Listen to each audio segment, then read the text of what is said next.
ভারতীয় আগ্রাসনের বিরুদ্ধে সকল প্রতিকূল সকল পরিবেশ মোকাবেলা করার জন্য সম্পূর্ণরূপে আমরা প্রস্তুত রয়েছি।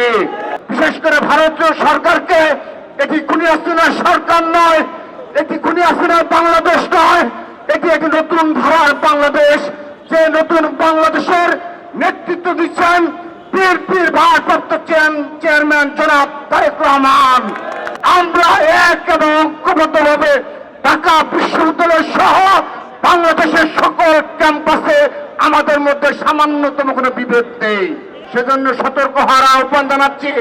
বিশেষ করে ভারতীয় সরকারকে এটি খুনি হাসিনার সরকার নয়, এটি খুনি হাসিনার বাংলাদেশ নয়, এটি একটি নতুন ধারার বাংলাদেশ। যে নতুন বাংলাদেশের নেতৃত্ব দিচ্ছেন বিএনপির ভারপ্রাপ্ত চেয়ারম্যান জনাব তারেক রহমান। সেজন্য আগামীতে এই ফ্যাসিস্টের বিরুদ্ধে, ভারতীয় আগ্রাসনের বিরুদ্ধে এভাবে এক এবং ঐক্যবদ্ধভাবে আমরা লড়াই করব, সংগ্রাম করব। এই খুনি হাসিনা যখন অবৈধভাবে ক্ষমতায় ছিল তখন ভারতের নিকট বাংলাদেশকে হস্তান্তর করেছে, এ ধরনের বক্তব্য আমরা শীর্ষ পর্যায় থেকে পেয়েছি।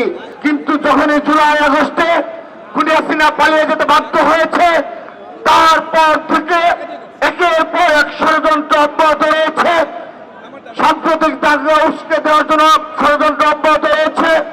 এবং তারপর আমরা দেখলাম সরাসরি ভারতে অবস্থিত বাংলাদেশের হাই কমিশনে হামলার মতো ঘটনা ঘটেছে।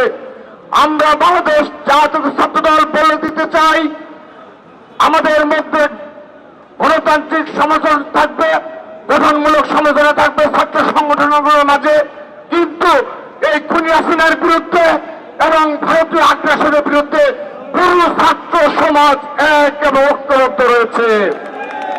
আমরা আশ্বস্ত করতে চাই বাংলাদেশের সকল ছাত্র সংগঠন বাংলাদেশ জাতীয় ছাত্র দলের নেতৃত্বে ভারতীয় আগ্রাসনের বিরুদ্ধে সকল প্রতিকূল সকল পরিবেশ মোকাবেলা করার জন্য সম্পূর্ণরূপে আমরা প্রস্তুত রয়েছি। ওয়ালটনের পণ্য কিনে জিতে নিতে পারেন নগদ 20 লক্ষ টাকা। Double million offer, Walton fridge কিনে পেতে পারেন 20 লক্ষ টাকা। রয়েছে কোটি কোটি টাকার নিশ্চিত উপহার।